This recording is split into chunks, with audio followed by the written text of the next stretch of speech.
Greetings from Castle Goring, from Nikki, Aurora, and from me.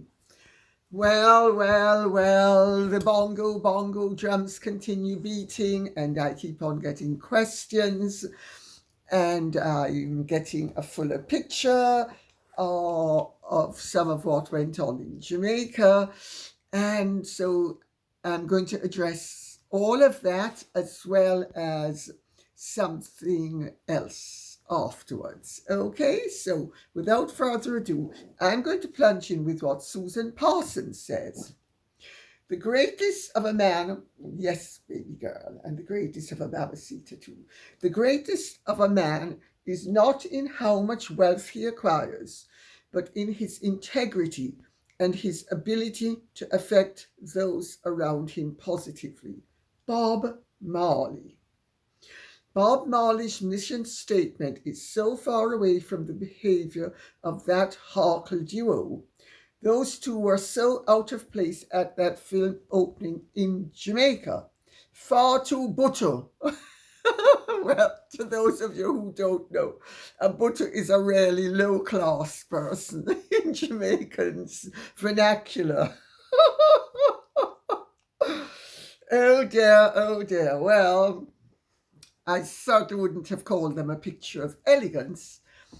Having said that, I've been hearing some interesting things, which I will get to in a while, but I'm going to speak about Bob Marley's legacy first. Bob Marley believed in harmony, and he believed in everybody getting along peacefully. And in the 1970s, under the Manley regime, there was tremendous social unrest and great violence. Now, when Michael Manley came to power in 1972, Jamaica had one of the fastest growing economies in the Western world. By the time he left in 1980, the country was bankrupt. You couldn't buy anything on the shelves. Mummy used to say to people, we used to go to Mammy to buy clothes. Now we go to buy butter. And they would laugh and think, oh, isn't Gloria witty? She was speaking the truth. What Bob Marley did was he had a concert at the stadium, which is in Kingston on a place called Mountain View Avenue. And it had been built in celebration of Jamaica's independence. But we'll get to that at some other time, because somebody asked a question about really the person who built the stadium effectively, which I won't answer now. And he got Michael Manley and Eddie Seaga, who was the leader of the opposition, together because their gangs were literally shooting each other. And there was a huge problem with crime in Jamaica, with the encouragement at the time of the government. That's right. So that's one thing he did. He was actually actively trying to stop the gang warfare between the political parties, and got himself shot as a result, if I remember correctly. So long ago, but I think I'm right. And he moved to England to get away from the violence. But he certainly was a man of integrity.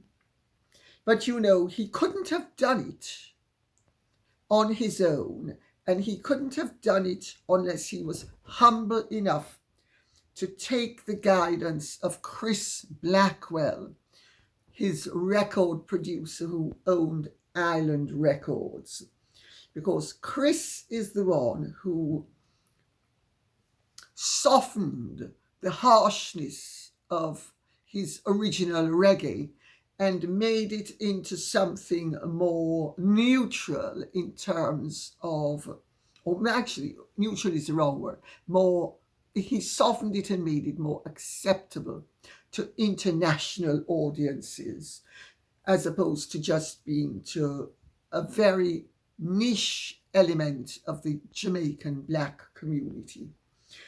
And Chris's part in Bob Marley's success cannot be exaggerated. It was so important. What did Meghan and Harry have to do there? I'll tell you why they were asked.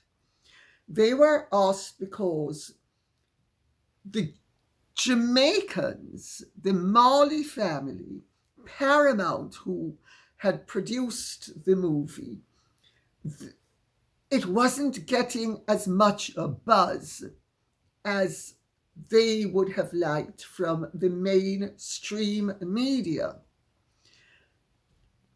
Yeah, Bob Marley has his fans. Yeah, Bob Marley's acknowledged as having been the proponent of one of the great schools of music of the 20th century, because remember, Little Jamaica produced reggae, which is one of the absolute schools of music of the 20th century. And Bob Marley was one of the main proponents of that school of music.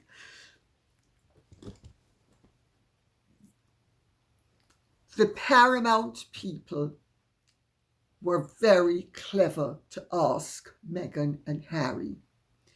They used Meghan and Harry and their notoriety, and I use the word in its classical meaning. I didn't say their fame, I said their notoriety. Notoriety is the absolute opposite of fame. It is infamy.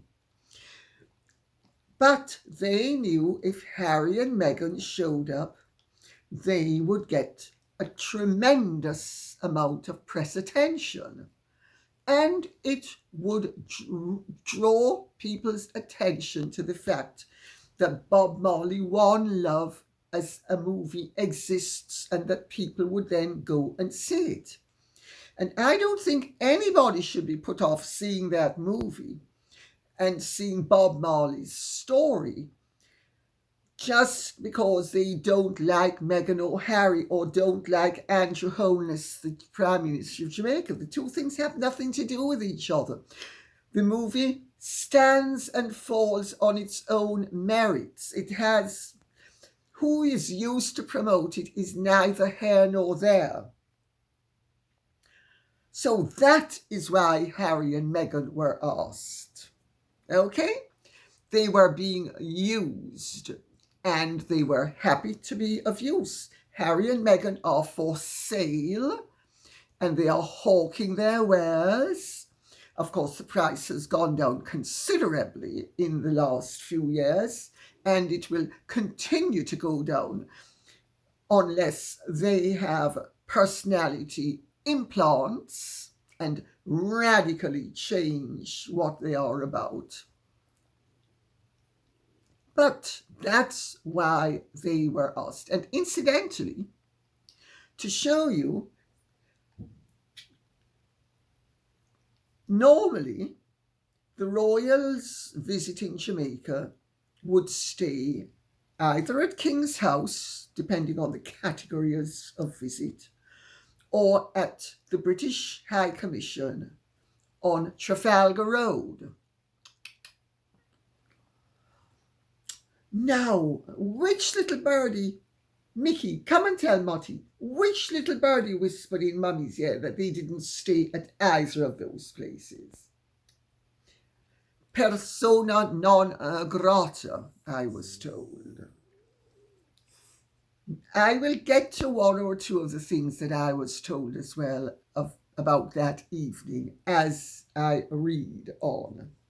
Because Hawkwoman says, I wonder what attracted Harry and Meghan to a film about Bob Marley, patron saint of pot and godfather of ganja. Well, the Rastas believe in smoking the weed. It is a part of their ritual. And yeah, it's a part of their ritual. So, Meg, this is superb weed, you know. H, where do you think I got married in Jamaica the last time? Do you think Mom's going to be able to manage to light up a few spliffs for us when we get back to Montecito? Oh, I just thought I had to read that out to you. I thought it was so funny. Catherine says, Margaret wouldn't be meeting prime ministers if she wasn't using the British royal family as a stepping stone. Jamaica is making itself look foolish for entertaining the grifters. Catherine, the Jamaican Prime Minister had no intention of meeting Meghan Markle and Prince Harry. They were add-ons to the whole event. They were last minute. Oh, let's see what we can do to drum up some attention for this. The Prime Minister of Jamaica has a vested interest in promoting Jamaica and its products, including its film industry and films about its leading citizens, of which Bob Marley was one and remains a revered citizen of Jamaica. The Prime Minister was only fulfilling his duty to the nation and the nation's welfare and the economy of the nation. Bob Marley is a huge deal in Jamaica. I am delighted that Andrew Holness and his wife stepped up to the plate the way they did. And my understanding is he had to be almost begged to meet Meghan and Harry. That's right. My understanding is that they were not on the original list and that he did his duty. Let's put it that way. And I understand that during the exchange, he was very political, and in terms of being a typical politician, glad-handing. Oh, I just love the people sort of thing. And who are the people? Oh, all people I love, all people. Anybody who will vote for me or who will get me a vote, I love for. Typical politician. And that it was quickly in and quickly out. So I'm not making excuses for the Prime Minister. I am a supporter of his. I do not support his view where terminating Jamaica's links with the monarchy would be concerned. I actually think that it would be in the Jamaican people's long-term interests to retain a British head of state. But that's just my personal view. And I know that other people in Jamaica feel differently. And they are entitled to their view. It's no disrespect to the British royal family. The people of Jamaica love the British royal family. Do you know when William and Catherine were there, everybody loved them. I mean, what happened with the Prime Minister was deeply regrettable. And I personally think he really was, shall we say, he was less adept at being a good host than he should have been, because I felt that his comment was ungracious and it was inhospitable. But I also know from behind the scenes that he felt he had been bounced into it as a result of Lisa Hanna's machinations using Meghan Markle's racial mischief making. So, and as far as he's concerned, and you cannot argue with him, his first duty is to his country. And I would also say, being a politician, he most likely feels his second duty, if not his first, is to his political career and to his success as a politician. So I personally don't think he should have done it, but he did it, and I understand why he did it. And I'm not asking people to forgive him or admire what he did, simply to accept the reality of what was going on. There is no way that Andrew Holness would have said what he said in front of William and Catherine if Meghan Markle hadn't said what she said to Oprah about the royal family being racist. So, you remove Meghan Markle's comment to Oprah, and it would never have happened. So, I'm not letting Andrew Holness off the hook. I'm simply putting the main share of the blame where it belongs. Okay? And I also have to say,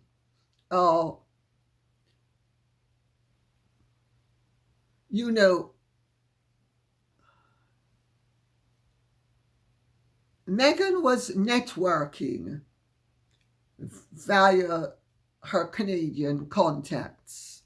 I mean, okay, only in Canada was she mixing with prime ministers and at that level, but she was already networking from before. And she was using John Fitzgerald in the United States of America as well to be networking politically. So would she have been meeting the Prime Minister? Possibly yes. Possibly yes, with or without Harry. But I don't think neither of them would have been asked to that premiere had they not stepped out of the royal fold. Because by stepping out of the royal fold, they were immediately available for a price, but immediately available. While as royals, it would have had to be planned so far in advance, and they would not have had the gap in their diary to fulfill the required their required presence. Let's put it that way. Okay, so hopefully that explains some of what was going on. Tanya Poulter says, give us the tea on the Jamaica fifth row appearance. To those of you who don't know, Harry and Meghan were not seated in the front row. They were not with the VIPs. They were with the hoi polloi. They're such racists. I'm embarrassed about being Jamaican. They're such racists. I cry for Meghan. Can you imagine? They're such racists that they didn't put her in the first row because she's a proud, confident woman of colour. In fact, they didn't put her in the first row because more important people were in the first row. And in the rows in front of them. Oh dear, oh dear. Harry was on table 115 at the Living Legends of Aviation Awards in the middle of nowhere and rebelled about being placed in the middle of nowhere. He and Meghan are in the fifth row. Oh dear, oh dear, oh dear. Are we getting a message that maybe they're really not as important as they would like everybody to believe they are? And 4 years ago, they would have been not only in the first row, they'd have been central to the whole event. They would have been seated beside the Prime Minister and the Prime Minister's wife. That's where they would have been seated. Now, do you see how their coinage has been tainted and has been devalued?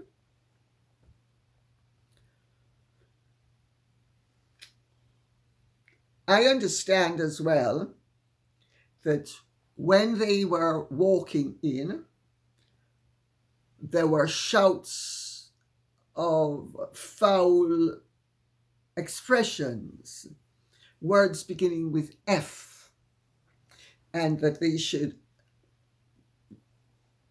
effectively go back to where they came from, and that they weren't wanted there. I understand there were quite a lot of mutterings in the crowd, and I'll tell you why. First of all, the average Jamaican loves the royal family. Whether Jamaica ends up voting to have a president or not, they love the royal family. Don't take my word for it. Go to Jamaica and ask any 10 people you meet. 9 will tell you they really love the royal family. They loved the Queen and they like Prince Charles. So, there was that element operating, and there was also the fact that Jamaicans who were totally colorblind until Michael Manley introduced the class and color cards, they disapprove strongly of Meghan Markle, first of all, pretending to be white when she knew she wasn't, and secondly, Meghan Markle recoiling with horror. The British press accused me of being black. Black! Me! Look at me! My skin is white! And oh, they thought I was black! Black! Don't get it away from me! Black! That's gone down like a lead balloon in Jamaica, because most Jamaicans are proud of their heritage, whatever their heritage is. And Jamaicans have, the national motto of the country is out of many one people. So to have, as somebody said to me, this frowsy American witch with the B coming to our country and acting as if she has, well, I can't repeat it on YouTube, I'm sorry. Let me put it this way. They were extremely excoriating about Meghan and how pretentious she is and what a poser she is. And also, people who were there said they thought Meghan and Harry didn't need a plane to get back to Montego Bay. They thought they were perfectly capable of flying there under their own steam, even without her broomstick. And also, they didn't like the fact that she was wildly overdressed and acting as if she was the visiting princess, and she affected bad, you see. She affected bad. More than that I will not say. S.B. Welsh says, I always thought Bob Marley didn't like white people. Something to do with his Rastafarian religion. Educate me, please. I'm delighted to educate you. Not only did Bob Marley not dislike white people, But Bob Marley's father was white. The Marley family is white. Bob Marley once he owed the larger part of his career to a white man called Chris Blackwell.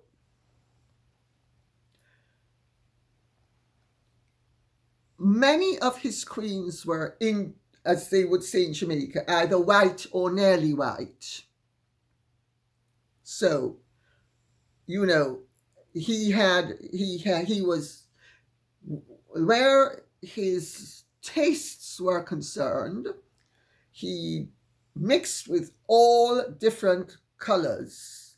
And I'd never heard before that Bob Marley was racist. I mean, I only ever met Bob Marley once. And that was before he was the huge star that he became. I think I met him in 1968. Might have been 69. I think it was 68. Anyway, when I met him, long ago. I remember the incident, but I think it was 1968. I'm almost sure it was 1968. And he by then, he was already mixing with a lot of upper class white Jamaicans, because he was living at 108 Hope Road, which in those days, and he bought it eventually, the complex, but in those days it belonged to Chris Blackwell. And I went with white friends who were also living in bungalows there. So I don't know where people get these, and the Rastas are definitely not anti-white. The Rastas are a very peace-loving people. In fact, the two staircases here at Castle Goring were rebuilt by our joiner, whose nickname is Rasta. Rastas are very honourable, decent, peace-loving people, if they are sincere Rastas. I make that point for what it's worth. And I've never heard that Chris Blackwell, that Bob Marley didn't like white people. I don't know where these rumours start, but anyway, I'm happy to clear that one up. Bess Collins said, Lady C, I see the Harkle fans think Harry and Meghan's appearance at the movie premiere in Jamaica was a huge win over William and Catherine. What do you think? First of all, who cares what Harry and Meghan's fans think? Can they actually think? I didn't know they had a brain between them. We know where Harry's brain reposes, and he has one brain cell. I think it's 8 inches, but he has one brain cell. And some of them have no brain cells at all. So let's put it that way, to be brutal about it all. Let's count the numbers of brain cells those people have. You're not going to be able to even get up to the fingers on one hand. So who cares what they say? But the fact of the matter is that William and Catherine's visit amongst the Jamaican people, look at the coverage, was wildly popular. They had a wonderfully positive response from the people of Jamaica, all colours, classes and creeds. The problems started with Lisa Hannah, and then Andrew Holness felt that he should compound the error, in my view, and did it in as ungracious a manner as possible, really to save his political skin. That's really why he did it. And I'm not knocking him for doing that. Maybe in his shoes I'd have done the same. I suspect I wouldn't, but maybe I would have. But I will certainly understand his motive. But Harry and Meghan didn't meet the Jamaican people. William and Catherine were not heckled once in Jamaica. Harry and Meghan couldn't get from their vehicle into Carib Theatre, which is a very short walk, without being heckled and treated to the most derogatory greetings possible. Let's put it that way. Lucy Cochrane says, "Dear Lady C, you are absolutely beautiful and angelic today." Thank you. Lovely to hear, my dear, at 74. I have a question today. When Prince William and Princess Catherine visited Jamaica a couple of years ago, the Jamaican people were very welcoming to the royals. The leader of Jamaica was not. He was too busy going on about slavery of the past. He even wanted his country to leave the Commonwealth. I think the people there want a referendum. What do you think the outcome of the vote will be? Well, Lucy Cochrane, first of all, Jamaica does not want to leave the Commonwealth. I don't know where people get the idea that Jamaica wants to leave the Commonwealth. Jamaica doesn't want to leave the Commonwealth. Whether Jamaica remains a monarchy or a republic, it will remain within the Commonwealth. If there is a change with the referendum, it will simply be that we will no longer in Jamaica have the head of state being the British monarch. It will be a Jamaican. Okay? So that's important. Which way do I think the vote is going to go? I suspect, sadly, people are going to vote for a republic, and I'll tell you why. Although the average Jamaican is sufficiently grounded and sufficiently appreciative of the royal family and of the fact that the late Queen absolutely loved the Commonwealth and went to Jamaica many times. The Queen Mother went to Jamaica. Princess Margaret gave Jamaica its independence. I remember very well. We were there the night that she gave the independence. I think it was the 5th of June 1960. August 1962. If I remember correctly. I'm sure I'm right. But anyway, whenever, either the 5th or 6th of August 1962. And, you know, having said all of that, once Michael Manley introduced the class and colour cards, and did it cynically to cover up for his inadequacies and the failures that he would oversee. He introduced a divisiveness that had never previously existed before. And I'm afraid that it has tainted the perceptions of many ordinary Jamaicans who, as with many ordinary British people and many ordinary Americans and many ordinary South Africans and Australians and people all over the world, they sometimes believe the rubbish they're fed by the media. And the media in the last few years has been extremely race-baiting against tradition and against white people. And they have used slavery as a beating stick with which to try to discredit all of the accomplishments of the British Empire,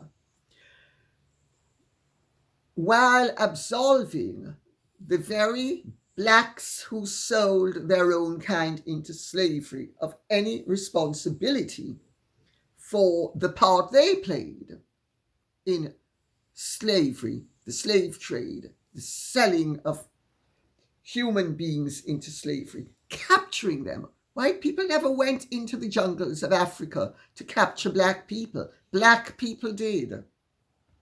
I mean, we need education on this subject, and we need enlightenment, and then having understood the part that each person played, remembered it's hundreds of years ago. It's totally irrelevant in terms of my responsibility or your responsibility or any living person's responsibility. Nobody alive today is responsible for what happened several hundred years ago. But with all of that going on, I think that the politicians who would like to keep the monarchy, and there are many who would like to keep the monarchy, are worried that if they say that they will lose the support of the voters. Sad, but true. So you could say they're being expedient, and maybe they're even being dishonest, but they're politicians. This is a problem with democracy. Most politicians put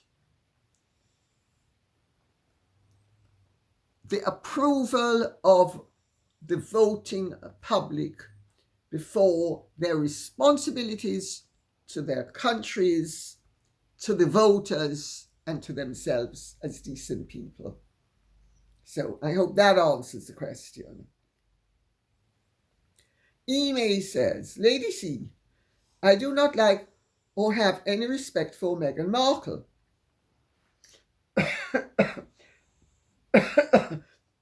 But aside from why she was there, I think she looked healthy and stylish at the Bob Marley movie premiere. What do you think? Well, I thought the skirt was more suited to a ball. It was an evening skirt for a formal occasion. Oh, had it been in cotton,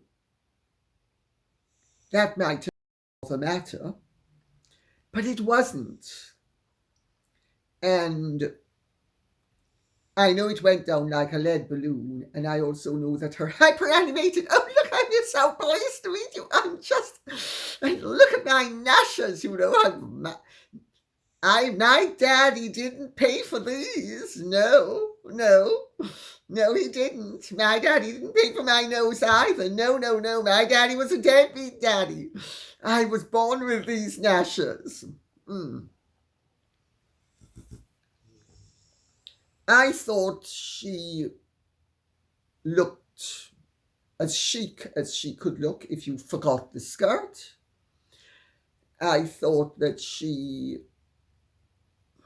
was inappropriately dressed for the occasion, wildly overdressed, but she needed to prove a point, and she proved it. I'm royalty, I've arisen. And nobody appreciated it. In fact, one woman was overheard saying to another woman, I need to clean this up. This something skin woman seemed to think that, I'm not going to say it. Sorry, I can't say it. Sorry. But it was really a massive put down of Meghan, and they were not at all impressed with her, because you see, the average Jamaican who knows of her history will never forgive her for denigrating her heritage. Also, the average Jamaican is decent, and the average Jamaican is family orientated. They don't like people who don't respect their families, and worse, don't respect their elders. Most Jamaicans of every class, colour and creed will have a great deal of respect for their elders. People have not forgotten the way she behaved while Prince Philip and the Queen were dying. So, did she look healthy and stylish? I don't think she looked particularly healthy. I think, in fact, she looked hyper animated. She looked thin, and I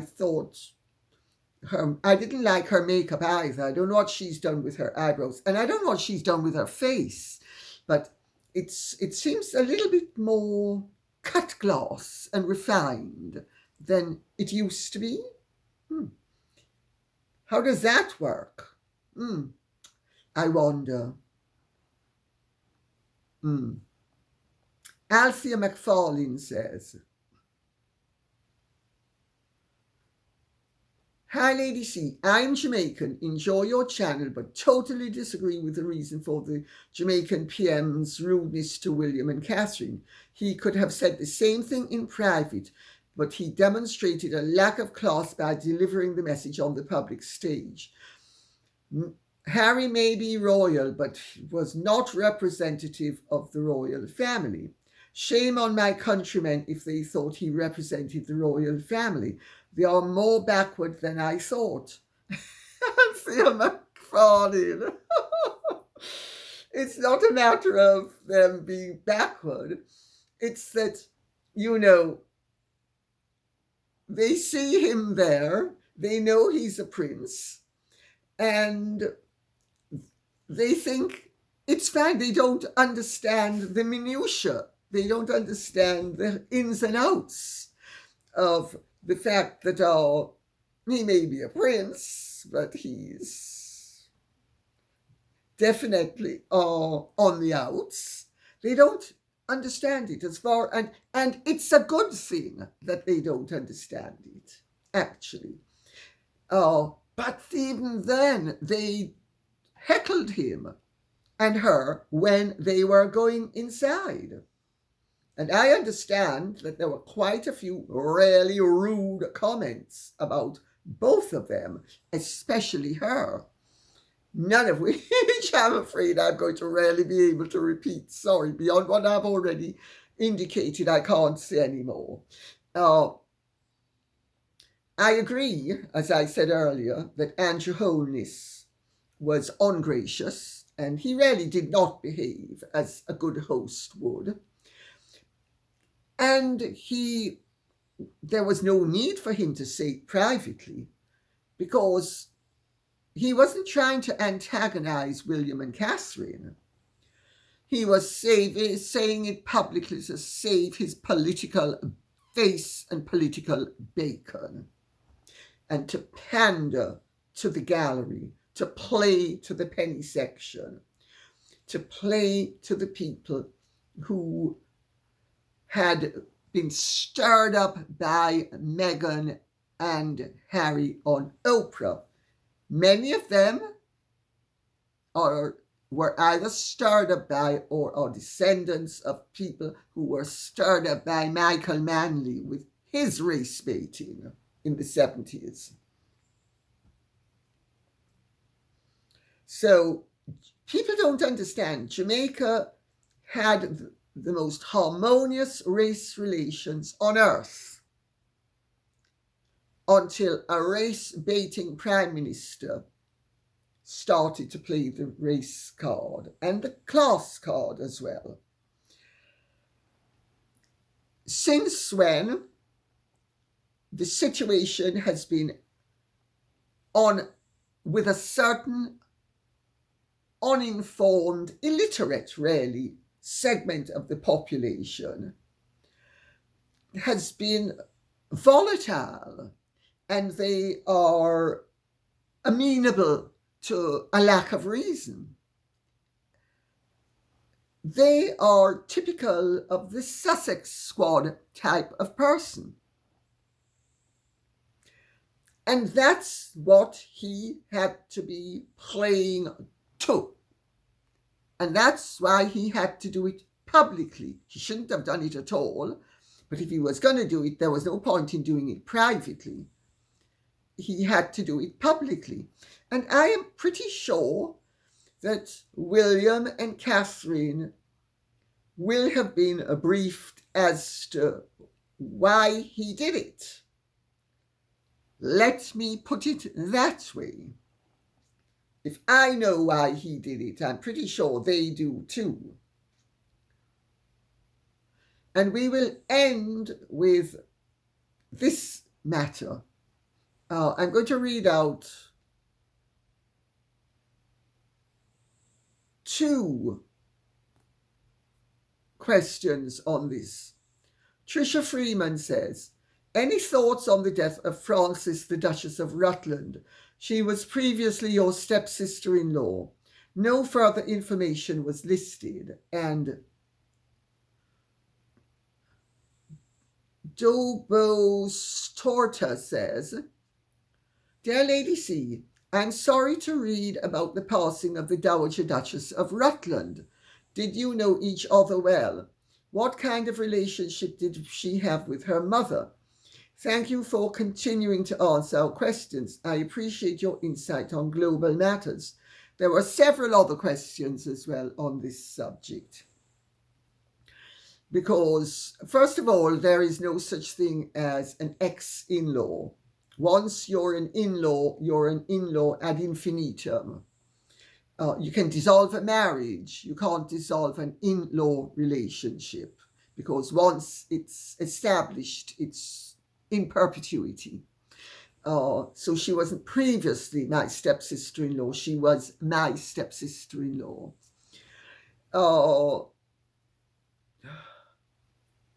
To be dead blunt, I disapproved of Frances Rutland violently.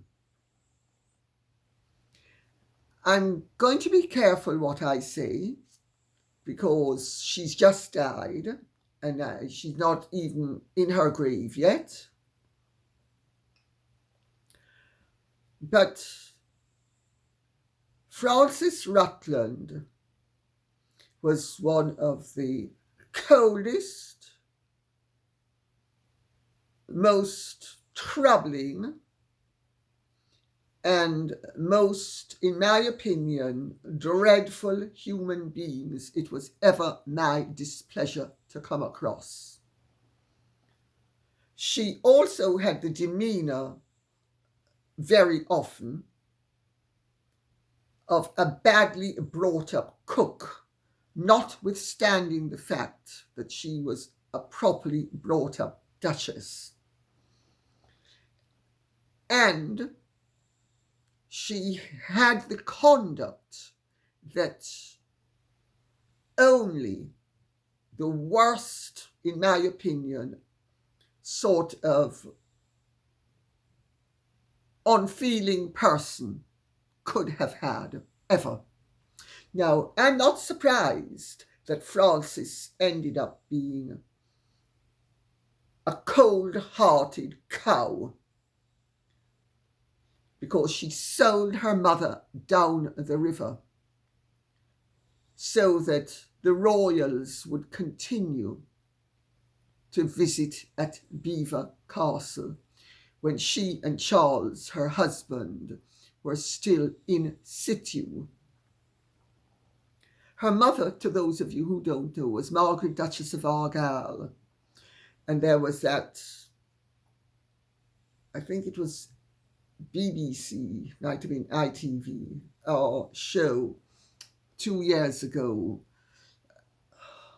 about Margaret's life. A Very British Scandal, it was called, starring Claire Foy. And it was not bad, but it was wildly inaccurate in parts. And unfortunately, because they neither asked Brian, her son, nor me for our input, they got an awful lot wrong. They were never going to be able to ask Frances because she hadn't seen her mother for years until her mother was dying, and she knew very little about her mother for the last 30 years of her mother's life. And she sold her mother down the river because after her mother lost the divorce,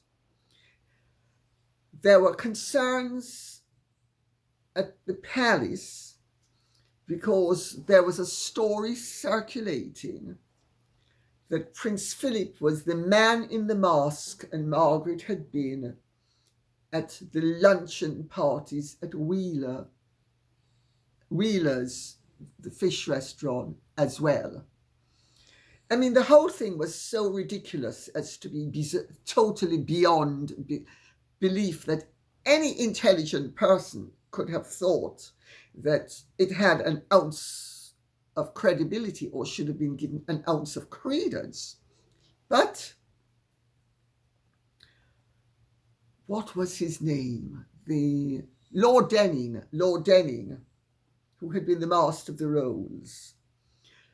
He was briefed with investigating misconduct in public life. And neither my father-in-law nor Margaret, my stepmother-in-law, was actually playing an official part in public life. My father-in-law, who was the master of the Queen's household in Scotland, because he was divorced, was not allowed to actually perform his court functions. And so they had no actual official role in public life beyond being a duke and a duchess, and a well-known duke and a duchess. And Margaret was extremely glamorous and regarded as a great beauty. And indeed, Frances was actually a very good-looking woman as well, at least when she was younger. I think her sourness showed in her face by the time she got older. And Lord Denning, because I heard this from Margaret herself, and I won't go into it in any great detail now because this will take too long. But Lord Denning wanted to interview Margaret, and she refused to go to him, so he had to go to her. And she was furious with him because he wanted to know if she and Prince Philip had been partaking of certain untoward activities at the Thursday Club, which was the luncheon club that Baron, the famous photographer, had started, and Prince Philip was a member of it. And she couldn't believe what he was asking her. And she made it absolutely clear to him how totally outraged she was and how ridiculous it was. I mean, Wheeler's is one of the most famous, and always was one of the most famous restaurants in London. To think that during the middle of the day, people like Margaret and Prince Philip would have been cavorting, and Prince Philip was only wearing a mask. That's man in the mask. Not the headless man, the man in the mask. Anyway, after the divorce, and it had gone against Margaret, and because there was this salacious story circulating about her and Prince Philip, Charles Rutland was informed that they would either stop receiving her mother at Belvoir, which was their castle, or then the royal family would stop going to visit. And guess what Charles and Frances did? they not only stopped inviting Margaret to stay, but Frances made sure she picked a row with her mother that they wouldn't speak again. And she refused to have the children see her mother. And I could go into all of this in a lot more detail, but I'm not going to, because I'm not sure it's of great interest to that many people.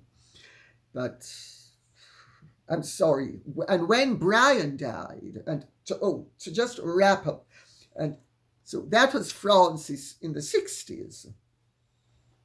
When her mother in 1990, either 1 or 2, I don't remember which it was now, when she moved out of the Grosvenor house into Eaton Mansions, and it was apparent that she was suffering from dementia, Frances put her into St. George's nursing home at St. George's Square. And I used to go and see Frances every weekend and take Louis, her dog, running with my dogs. And sometimes I'd see her in the week if I had the time, but I saw her every weekend. I'd take Louis on Saturday and Sunday running with my dogs, and then we'd have a chinwag afterwards. And once or twice I ran into Frances there. Frances didn't speak to her until her mother was in the nursing home, and Frances paid for her mother because Charlie, Frances's father, and Brian, her brother, had been wiped out financially by, I think his name was Roger Leggett, who legged it to Israel with a lot of money, including the Sweeny money. And so she paid, I think it was £1,000 or £1,500 a week that it cost, which she could well afford. And very occasionally she'd go and see her mother. And once or twice I ran into her. And of course we were all at the funeral together. And Frances, being the bitch that she was, chose, every hymn she chose and every reading was somehow about a fallen woman. I mean, just rubbing salt in the wound. It was so tasteless, I can't tell you. And I was spitting mad about that. But what really showed me that Frances was beyond the pale. And Brian, her brother, used to say, "Oh, Frances has been an absolute saint." And I used to say, "Yeah, I don't think so, Brian," but no more. Because, you know, if you have certain members of a family that you like and not others, and everybody's connected to everybody else, you need to be measured as to what you do and don't say. But I used to make it quite clear I was not as enamored of Frances as Brian was. And towards the end of his life, he said to me, "You know, Georgie, you were absolutely right about Frances all along." And he told me something she had done to him that was so awful, I cannot tell you. A study in mean-spiritedness and nastiness. And it helped to ruin the last few years of Brian's life. And up to then, they had been tighter than this. Why did she do it? Because she was a cow. As simple as that. And then when Brian died, I knew that she knew that a lot of people that we all knew would be wondering if what she had done, how it had really gone down. And one of the ways to tell was if I spoke to her at the funeral, because if I was cordial to her, it meant that everything had been all right at the end. Well, everything wasn't all right at the end. And I made up my mind that I would not speak to her at the funeral, and I would make it absolutely clear that I had no intention of speaking to her at the funeral. And she was equally determined that she was going to get me to speak to her. And finally, she forced the situation, and I was so cold and sailed on with a sort of I don't want to say what I said, but believe me, I made the point and I said it loudly enough so that everybody around us could know that no, things hadn't ended all right. And I did it for Brian because I loved Brian. He was a darling, darling person. Where Frances was mean-spirited, Brian was so kind-hearted and great sense of humour. She would have curdled milk. But he would have turned milk into butter. He was so sweet. And so that, I hope, answers the question. I didn't know her. Let me rephrase that. I was going to say I didn't know her very, very well, in that we only met over, I forget what, 10, 12 times over a period of years. But we used to speak as well, because Brian often stayed here, and when she and he, before she did the dirty on him, he'd put her on speaker and you know, so it was sort of, although I didn't like her, I was perfectly pleasant to her as long as she and Brian were on cordial terms.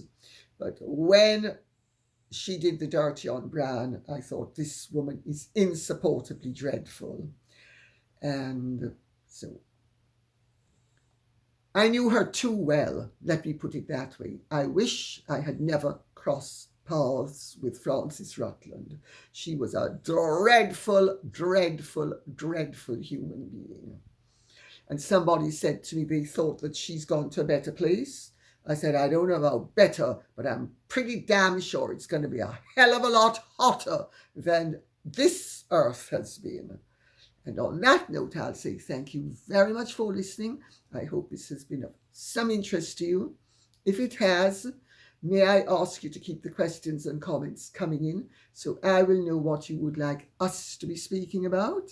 Okay, thank you so much. God bless. And if you have truly enjoyed this, would you care to like, share, subscribe, press the notification bell, and Godspeed.